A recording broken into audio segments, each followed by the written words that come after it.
Bom, dia de especulações para o novo técnico do Vasco, conforme a demissão do Fábio Carille. Também tivemos outras informações muito importantes. Vamos tentar resumir isso tudo em mais esse giro da rodada. Vem comigo. Fala galera, beleza? Eu sou o Eduardo, dono da Analisa Vasco. Eu tô aqui para mais um giro da rodada e vou tentar trazer aqui as principais informações sobre o Vasco dessa última segunda-feira, dia 29, na verdade 28 de abril, esse vídeo indo ao ar no dia 29.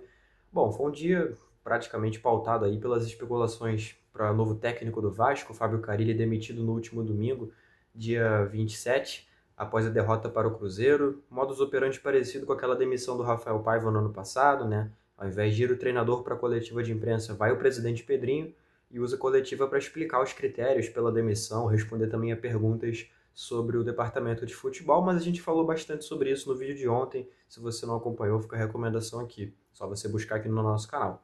Mas, enfim, falando sobre especulações de técnico, o nome mais forte, natural que assim fosse, é o do Fernando Diniz, que está desempregado desde a saída do próprio Cruzeiro, né? Clube pelo qual a gente foi derrotado, e desde então não assinou com nenhuma outra equipe. Ele é um afeto público do Pedrinho, da época dele como comentarista, sempre gostou muito da forma de pensar futebol. E a informação do Lucas Pedrosa é de que já houve esse contato, sim, com o Fernando Diniz, um contato ainda inicial para poder começar a entender o que seria essa pedida salarial dele, o que seria, enfim, essa ideia dele de vir para o clube, se ele abraçaria esse projeto. É público que esse relacionamento entre Pedrinho e Diniz ele é muito positivo de ambas as partes, então o próprio Pedrosa disse muito bem, não haveria nenhum impeditivo para esse acerto. Inclusive, a possível problemática do Diniz com o Tietê, da época de São Paulo, para você que não está inteirado da situação, na época o Diniz, ele publicamente chama o Tietê de perninho e mascaradinho, que seriam ali termologias ofensivas para falar que o Tietê era preguiçoso, né? Mas posteriormente já houve um pedido de desculpas e, segundo o Diniz, já está tudo resolvido. O Tietê nunca se pronunciou sobre o caso publicamente, mas certamente se fosse mentira, acho que haveria essa força para desmentir de uma forma ou de outra. Então, dá de se acreditar que está tudo certo, não haveria nenhum impeditivo, né? Outro nome especulado foi o do Carpini, Thiago Carpini, do Vitória. Informação do Globo Esporte de que já houve essa procura do Vasco pelo Carpini e já houve a recusa do Carpini. Disse que não abandona trabalhos pela metade, disse que vai honrar seu compromisso com Vitória. O Pedrosa, ele trouxe o contraponto da informação, disse que não houve essa procura, então fica essa disparidade aqui. São dois veículos, o Pedrosa sendo o canal do Pedrosa, é claro, são dois veículos aí que tem muita confiabilidade nas informações. A gente fica na expectativa pela confirmação oficial disso posteriormente, seja com o Diniz assinando, seja com o Carpini assinando. O fato é que o Vasco está no mercado. Outros nomes especulados foram o do Jorge Sampaoli. Chegou a ser ventilado o nome do Jorginho, mas eu não vou mentir, são fontes pouco confiáveis e eu, sinceramente, nem coloco como pauta para esse vídeo, tá? Mas, trazendo aqui os nomes que estão pipocando, já li até o nome do Zé Ricardo, que, de novo, não vi nenhuma fonte confiável falando sobre, mas até de tom meio cômico, né? O Zé Ricardo, ele não treina uma equipe de Série A tem um bom tempo. Ele tá no Criciúma atualmente, então também teria que abandonar um projeto em andamento, enfim. Realmente tudo isso aí, cara, muito confuso. Vão ser semanas de muita especulação e com isso sendo pauta aqui no canal, com toda certeza, felizmente ou infelizmente, enfim. O News Old Boys ele emitiu uma nota reivindicando 2 milhões e 600 mil dólares pela venda, aliás, do Sforza no começo de 2024. Para você que não lembra, o Sforza ele custou aproximadamente 25 milhões de reais quando ele foi comprado do Newell's Old Boys, uma equipe da Argentina, e aparentemente 2 milhões e 600 mil dólares estão faltando desse montante total. Cara, a nota ela é bem clara, ela explica bem ali a situação e tal. O Vasco posteriormente se pronunciou por meio do jornalista Lucas Pedrosa, disse que não é uma coisa que afeta possivelmente um transfer ban, e aí, lógico, vai para o caminho mais especulativo do que para informação. Mas o Vasco não parece que tem isso como prioridade, seus pagamentos, e sim em arcar com os compromissos da era Pedrinho para cá. E eu não vou ser desonesto, não acho totalmente errado. São compromissos que foram erroneamente feitos e seria, enfim, um tiro no pé tentar arcar com tudo isso, tentar abraçar tudo isso. Acabaria criando novos problemas, enfim, é um efeito cascata. No fim das contas, vai acabar entrando num processo judicial bem demorado e o News deve acabar recebendo esse valor em algum momento. Mas, enfim, não é uma notícia tão urgente assim, mas obviamente é importante ser colocada aqui porque virou comunicação oficial do próprio clube. E, bom, falando agora em comunicação, essa não tão oficial assim, também muito menos profissional. O Yannick Bolazier, atacante congolês do Cruzeiro, gravou um vídeo provocando o Vasco, falando que está acostumado a tirar 3 pontos do Vasco. O contexto para esse vídeo é porque ele estava no Criciúma em 2024, estava na vitória do Criciúma por 4-0 em São Januário, inclusive fazendo gol nessa partida.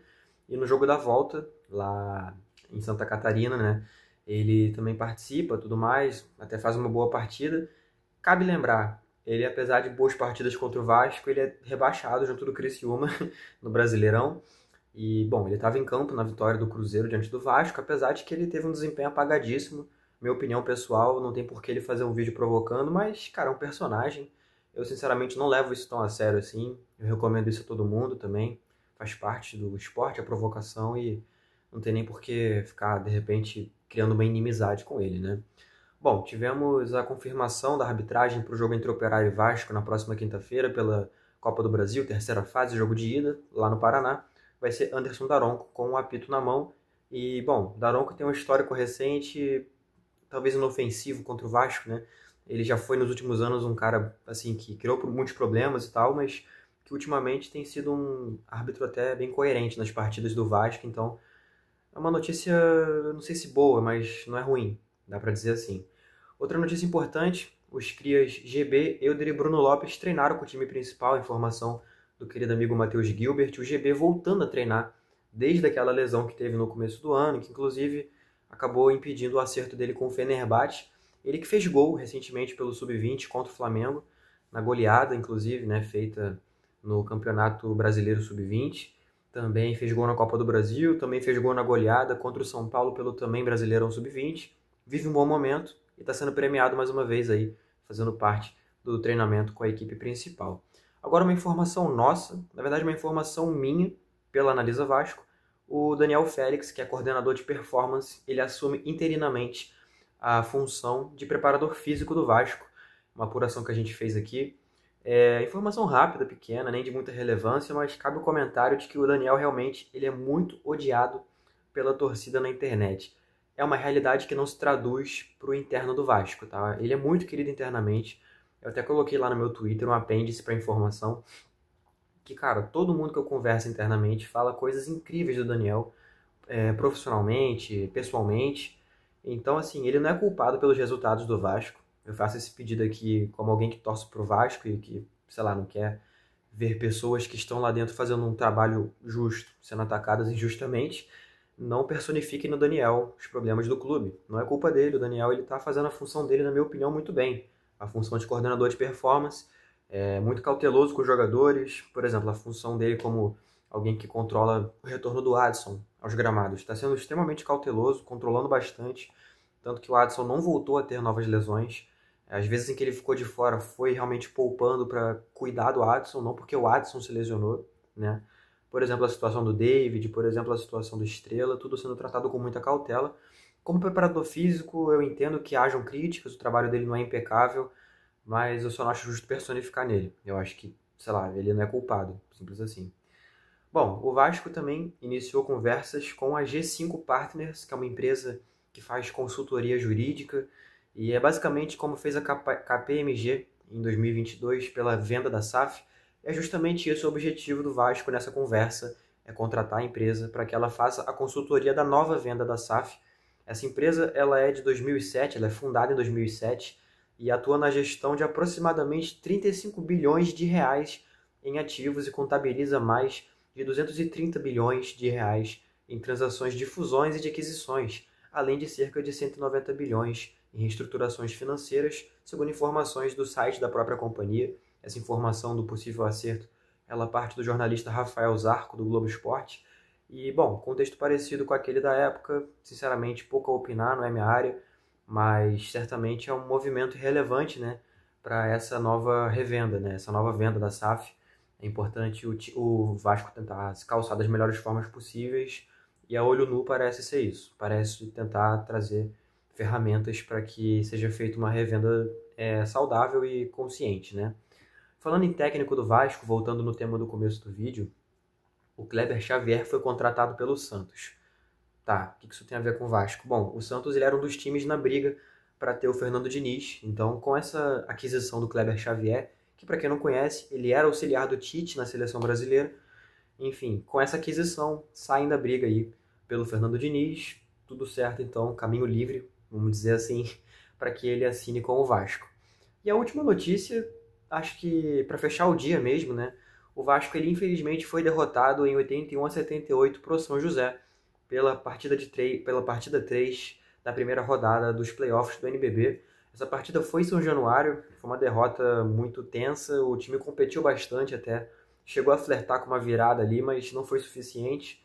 E aí fica o lamento pelo resultado negativo e agora o time terá que viajar para São Paulo para tentar conseguir vencer a terceira partida na série. Essa série está em 2-1 agora, foram 2 vitórias do Vasco e uma derrota. Com 3 vitórias, o time avança para a próxima fase. É o que o Vasco vai precisar fazer lá em São José dos Campos.